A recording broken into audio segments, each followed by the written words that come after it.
नमस्कार दोस्तों, जय श्री कृष्णा। दोस्तों, मैं इस वंदना भोजक चैनल पर आप सभी का हार्दिक अभिनंदन करता हूं। आप लोगों का तहे दिल से बहुत बहुत स्वागत करता हूं। दोस्तों, हम जब ज्योतिष और वास्तु दोनों की साझा जानकारियां मैं इस चैनल पर आपको दे रहा हूं। दोस्तों, जब हम ज्योतिष का ज्ञान करते हैं, ज्योतिष की ओर देखते हैं, तो हमें अपनी कुंडली के अंदर अष्टवर्ग को देखना बहुत जरूरी होता है। दोस्तों, अष्टवर्ग को देखकर हम कोई भी निर्णय कर सकते हैं, लेकिन आज मैं आपको बताऊंगा कि ज्योतिष के अंदर भाव का कारक तत्व कौन सा है। क्योंकि दोस्तों, ऐसा आप मान लीजिए कि ये कुंडली होती है। इस कुंडली में ग्रह स्वामी अलग होते हैं और भाव के कारक अलग होते हैं। भाव के कारक हमेशा फिक्स भाव के अंदर ही रहते हैं, वो अपने स्थिर भाव के अंदर ही रहते हैं। भाव के जो कारक हैं वो स्थिर रहते हैं, लेकिन भाव के जो ग्रह स्वामी हैं वो बदलते रहते हैं। दोस्तों, जैसे कुंडली के अंदर जब हम देखते हैं, मैं बहुत आसान तरीके से आपको समझाता हूं। जब हम कुंडली देखते हैं तो ये कुंडली का ये हमारा पहला भाव होता है। ये कुंडली का पहला भाव है। आप अपनी कुंडली खोल लीजिए और देखिए, ये आपकी कुंडली का पहला भाव है। ये 1 नंबर भाव है। ये आपकी कुंडली का 2 नंबर भाव है, यानी ये 1 नंबर भाव, ये आपकी कुंडली का 2 नंबर भाव, ये आपकी कुंडली का 3 और ये आपकी कुंडली का 4, ये आपकी कुंडली का 5, 1 2 3, ये 4 है और ये आपके 5वां है। सॉरी मित्रों, ये आपके 6ठा है और ये 7वां भाव है आपकी कुंडली का। ये 8वां भाव होता है, ये 9वां भाव होता है, ये 10वां भाव होता है और ये 11वां भाव होता है, ये 12वां भाव होता है। इस तरह से हमारी कुंडली के अंदर 12 भाव होते हैं। यानी कहने का तात्पर्य ये है कि हमारी जो कुंडली होती है उसके अंदर 12 घर होते हैं, ऐसा आप मान लीजिए। और हर भाव के अंदर स्वामी होते हैं और इनके कारक तत्व भी होते हैं। मान लीजिए दोस्तों कि अब हमें इस कुंडली के अंदर देखना है कि जैसे मेष राशि की कुंडली है, तो मेष राशि का स्वामी कौन सा है? मेष राशि का स्वामी है मंगल। क्योंकि मेष राशि 1 नंबर राशि है, तो 1 नंबर राशि मेष राशि है। मेष राशि का स्वामी है मंगल। मंगल की कौन कौन सी राशियां होती है? मंगल की 1ली और 8वीं, यानी मेष और वृश्चिक राशि मंगल की होती है। इसी तरह शुक्र की भी 2 राशियां होती हैं। शुक्र की 2 राशियां कौन कौन सी होती है? 2री और 7वीं। बुध की कौन कौन सी राशियां होती है? 3 और 6 नंबर राशि, यानी मिथुन और कन्या जो राशि है वो बुध की होगी। चंद्रमा की कौन सी राशि है? चंद्रमा की 4थी राशि है चंद्रमा की 4थी राशि है। वैसे ही दोस्तों, सूर्य की 5वीं राशि होती है और गुरु की 9वीं और 12वीं 2 राशि गुरु की होती है। शनि की भी 2 राशि होती है, 10वीं और 11वीं। अब दोस्तों, हम यहाँ देखते हैं, आज हमारा जो टॉपिक्स है वो ये रहेगा कि किस भाव का कारक तत्व कौन सा है। किस भाव का कारक तत्व कौन सा है? तो दोस्तों, आपके प्रथम भाव का कारक तत्व है वो सूर्य माना जाता है। प्रथम भाव के कारक तत्व सूर्य है। ये हर किसी की भी कुंडली आप देखोगे, हर किसी की कुंडली में भी पहला भाव सूर्य का ही होगा। सूर्य से हम विचार करते हैं शरीर का। मैं यहाँ आपको सब चीजें बताऊंगा कि कौन से ग्रह से किस चीज का विचार किया जाता है, लेकिन मोस्टली यहाँ पर मैं आपको बता रहा हूँ कि पहले भाव से सूर्य का विचार किया जाता है, पहले भाव का कारक तत्व सूर्य होता है। ऐसा मान लीजिए कि ये जो होते हैं ये ग्रह स्वामी हैं और इनका कारक तत्व दूसरा होता है जो कुंडली में फिक्स होता है। ये कारक तत्व कभी चेंज नहीं होता। ग्रह स्वामी चेंज हो सकते हैं कुंडली में, यहाँ पर हो सकते हैं, यहाँ पर हो सकते हैं, यहाँ पर हो सकते हैं, लेकिन कारक तत्व बिल्कुल भी चेंज नहीं होता है, कारक तत्व बिल्कुल भी नहीं बदलता है, कारक तत्व बिल्कुल फिक्स रहता है। तो पहले भाव का कारक तत्व है सूर्य, दूसरे भाव का कारक तत्व है गुरु, दूसरे भाव का कारक तत्व गुरु माना गया है। दूसरे भाव का कारक तत्व गुरु होता है। दोस्तों तीसरे घर का तीसरा भाव है उसका कारक तत्व मंगल और बुध है। ये सभी फिक्स रहते हैं कुंडली के अंदर, कारक तत्व बिल्कुल फिक्स रहते हैं। और चौथे भाव का कारक तत्व है शुक्र और चंद्रमा। चौथे भाव का कारक तत्व शुक्र और चंद्रमा है। यदि हम गाड़ी, वाहन, मोटर या फ्रिज, टीवी, कूलर इत्यादि का यदि विचार करते हैं तो कारक शुक्र को मानेंगे, और यदि मन का या माता का विचार करते हैं तो कारक यहाँ चंद्रमा को मानेंगे। अब जो पांचवा भाव है वो गुरु का भाव माना गया है। यहाँ का कारक तत्व गुरु है, क्योंकि इससे हम शरीर संबंधित विचार करते हैं, इससे हम धन संबंधित विचार करते हैं इस भाव से, और इस भाव से हम साहस, पराक्रम आदि का विचार तीसरे भाव से करते हैं।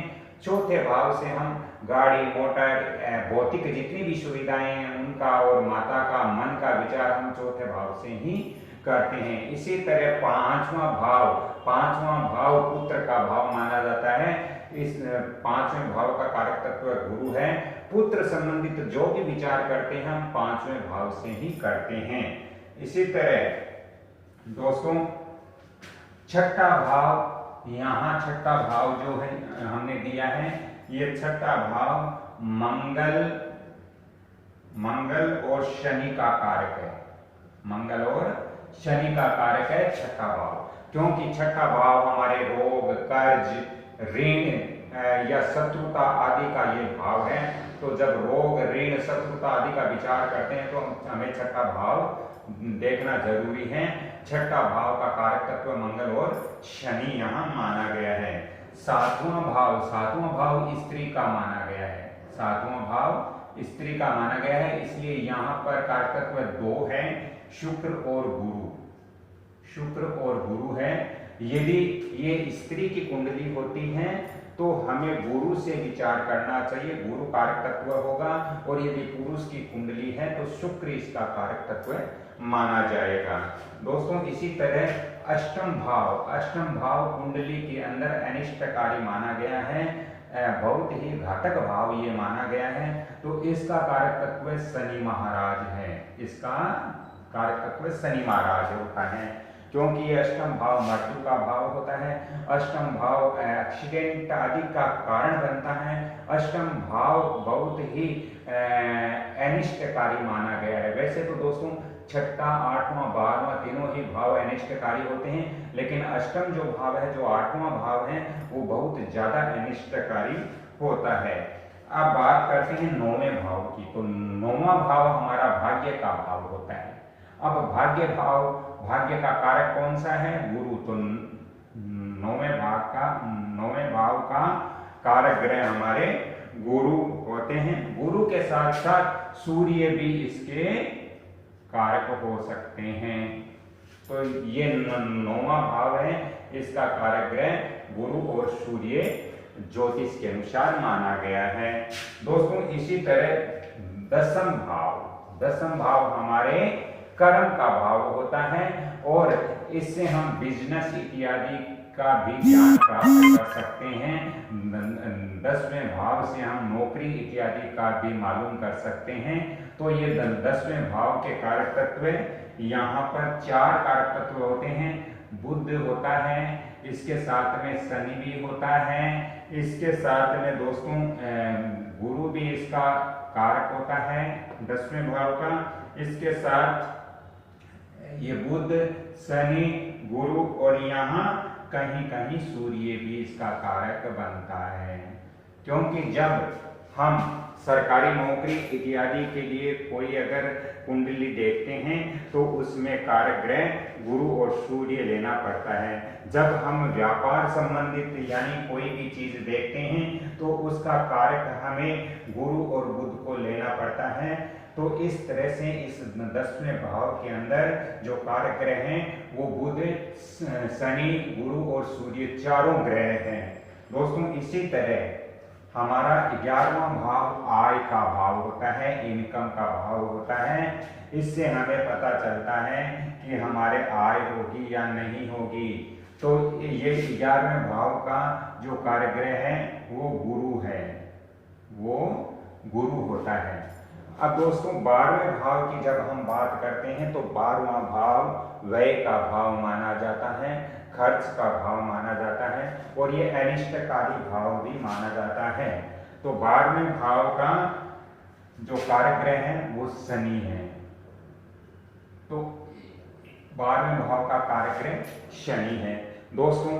ये आपकी कुंडली के अंदर कारक ग्रह हैं वो बिल्कुल फिक्स होते हैं। अभी हमें देखना है कि मान लीजिए आपको पुत्र का विचार करना है तो आप सबसे पहले पुत्र का भाव कौन सा है, ये यहाँ पर 5वां भाव पुत्र का है। तो 5वें भाव की स्थिति हम देखेंगे।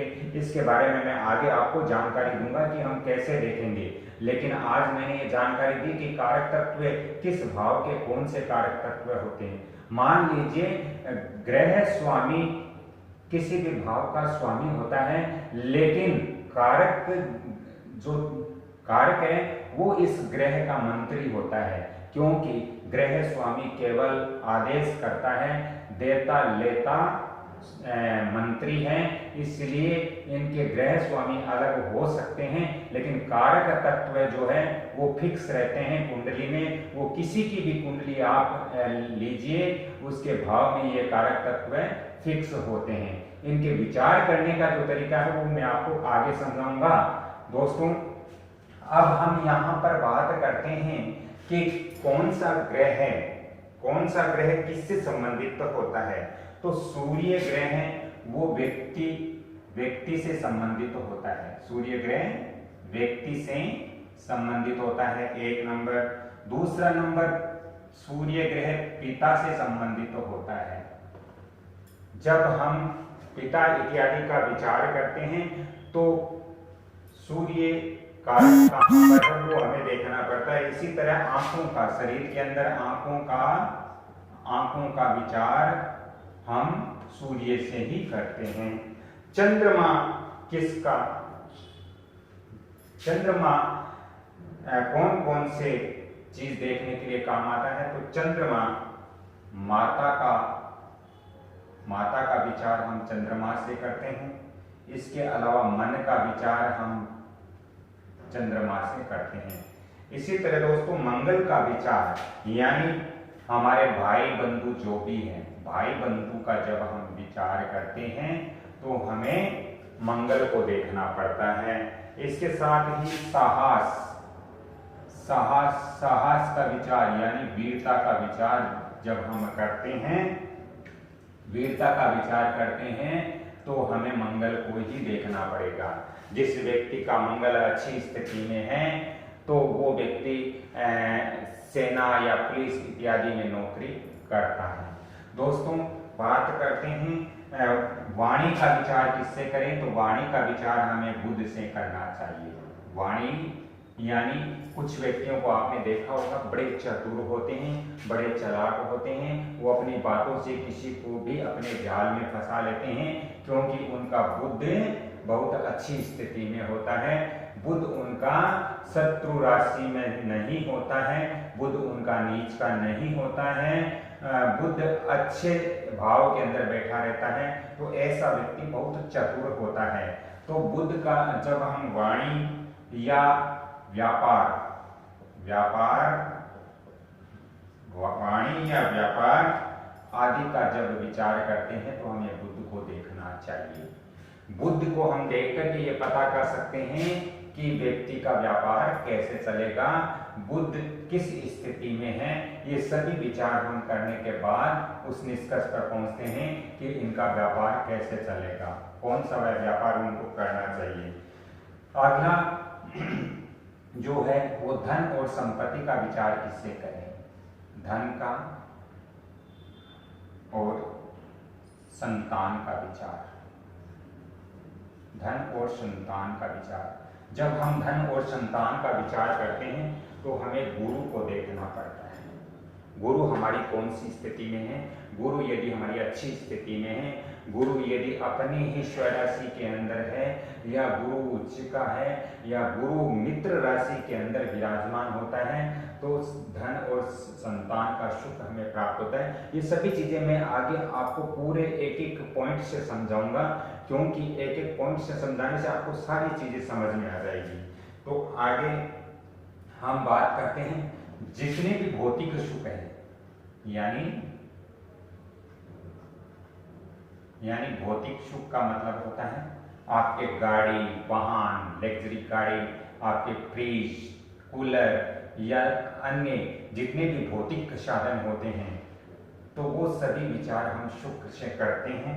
इसके साथ ही स्त्री का जब विचार करते हैं, लेडीज का जब विचार करते हैं, पत्नी का जब विचार करते हैं, तो शुक्र से ही करते हैं।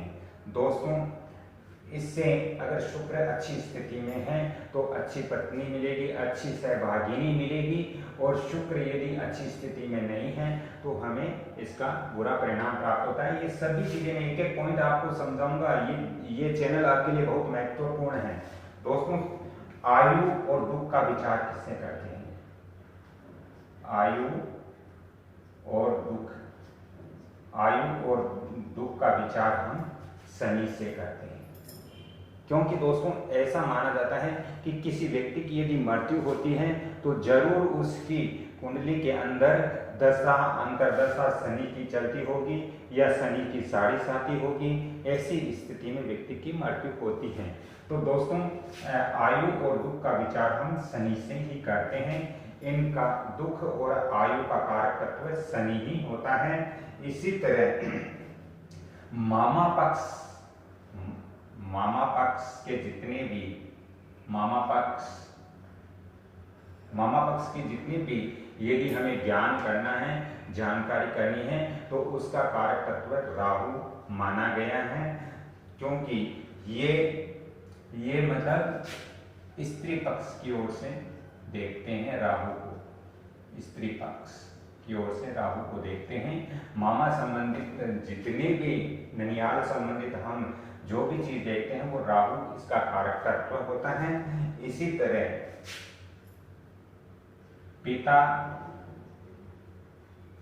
पिता पक्ष की ओर से कोई भी चीज को कोई भी हम देखते हैं तो वो केतु से हम देखते हैं।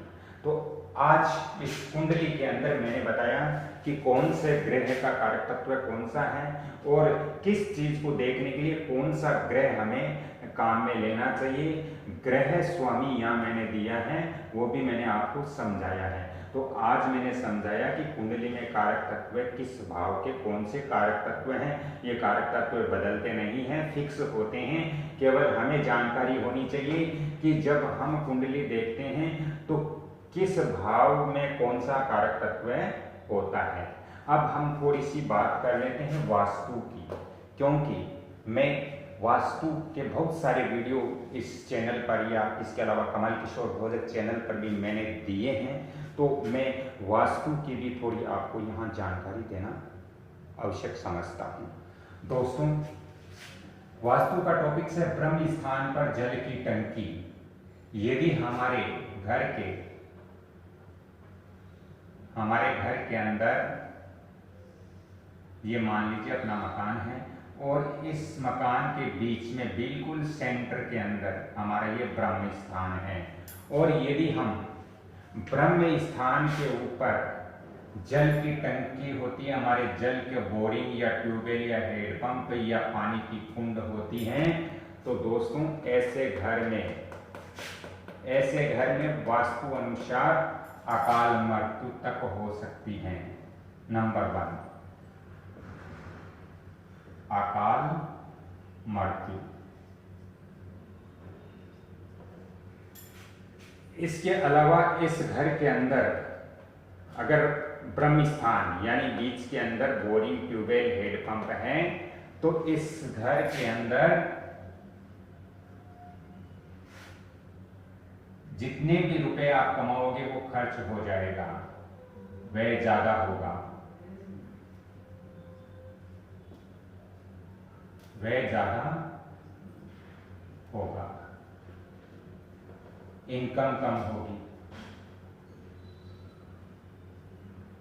इनकम कम होगी। ब्रह्म स्थान के ऊपर हमें कभी भी बोरिंग, ट्यूबवेल, हेडपंप इत्यादि नहीं बनाना चाहिए, क्योंकि ब्रह्म स्थान में गड्ढा अशुभ माना गया है, ब्रह्म स्थान में गड्ढा शुभ नहीं माना गया है। दोस्तों, इसके अलावा ब्रह्म स्थान के ऊपर यदि आपके पानी की टंकी है तो इससे दुर्घटनाएं घटित होने की संभावनाएं रहती हैं, इसलिए हमारे ब्रह्म स्थान के ऊपर पानी की टंकी नहीं होनी चाहिए, बोरिंग, ट्यूबवेल इत्यादि यहाँ पर नहीं होनी चाहिए। आप सभी से मैं निवेदन करता हूँ कि यदि ये वीडियो आपको अच्छा लग रहा है, जानकारियाँ प्राप्त हो रही हैं, तो इस वंदना प्रोजेक्ट चैनल को आप लाइक कीजिए, शेयर कीजिए और सब्सक्राइब कीजिए, ताकि मेरा भी मनोबल बढ़ेगा और मेरा मनोबल बढ़ेगा तो मैं आपको ऐसी और जानकारियाँ दूंगा। अभी तक मैंने वंदना प्रोजेक्ट चैनल पर 480 के करीबन वीडियो डाले हैं। कमल किशोर प्रोजेक्ट चैनल पर भी मैंने 700 के करीबन वीडियो डाले हैं। तो ये सभी वीडियो आप जब देखोगे तो वास्तु और ज्योतिष की जानकारी आपको पूर्ण प्राप्त होगी। तो ये वीडियो आपके लिए बहुत महत्वपूर्ण है, इसको आप लाइक, शेयर, सब्सक्राइब जरूर करना, बेल आइकन घंटी के निशान पर भी क्लिक करना। अगली कड़ी में मैं बात करूंगा कि इनकम के सोर्स कैसे देखते हैं, कि हमारी इनकम कैसी रहेगी आगे और हमारे खर्च कितने होंगे, ये सभी चीज़ों की जानकारी मैं सारे जो पॉइंट्स आपको बताएं सभी चीज़ों की जानकारी एक एक वीडियो के अंदर देता रहूँगा, ताकि आप भी अपनी कुंडली देख सकते हो, आप किसी दूसरे की भी कुंडली देख सकते हो, और साथ में वास्तु टिप्स भी आपको देता रहूँगा, ताकि आप वास्तु सम्मत अपना मकान बना सकें, वास्तु दोष को उसको पूर्ण दूर कर सकें। अब दोस्तों, यदि आपको यहाँ पर ये ब्रह्म स्थान का वास्तु दोष दूर करना है तो इसका सबसे अचूक उपाय एक ही है कि इस बोरिंग, ट्यूबवेल को आपको भर देना चाहिए, बुरा देना चाहिए, इसको बंद कर देना चाहिए। तो दोस्तों, चलते चलते एक बार निवेदन करता हूँ कि आप इस वीडियो को लाइक, शेयर, सब्सक्राइब जरूर करें। धन्यवाद। अगली कड़ी में मैं आपसे जरूर मिलता हूँ, तब तक के लिए आपसे क्षमा चाहता हूँ। हाँ, यदि आपको भी अपने कुंडली का विश्लेषण करवाना हो या वास्तु संबंधित कोई भी, यदि आपको अपने मकान, दुकान, फैक्ट्री इत्यादि का वास्तु व्हाट्सएप विजिट करवाना हो तो मैं आपको फ़ोन नंबर दे रहा हूँ 7901718402। तो राधे राधे। जैसे मैंने यहाँ भी अपना फ़ोन नंबर दिया है, इसके अलावा मैंने अपने मुखारविंद से भी बताया है। तो आप इस वीडियो को लाइक, शेयर, सब्सक्राइब जरूर करें और ज़्यादा ही आवश्यकता हो तो इन पर फ़ोन कॉल्स करें। राधे राधे, जय श्री कृष्णा। अगली कड़ी में फिर मिलता हूँ, तब तक के लिए आपसे क्षमा चाहता हूँ। धन्यवाद।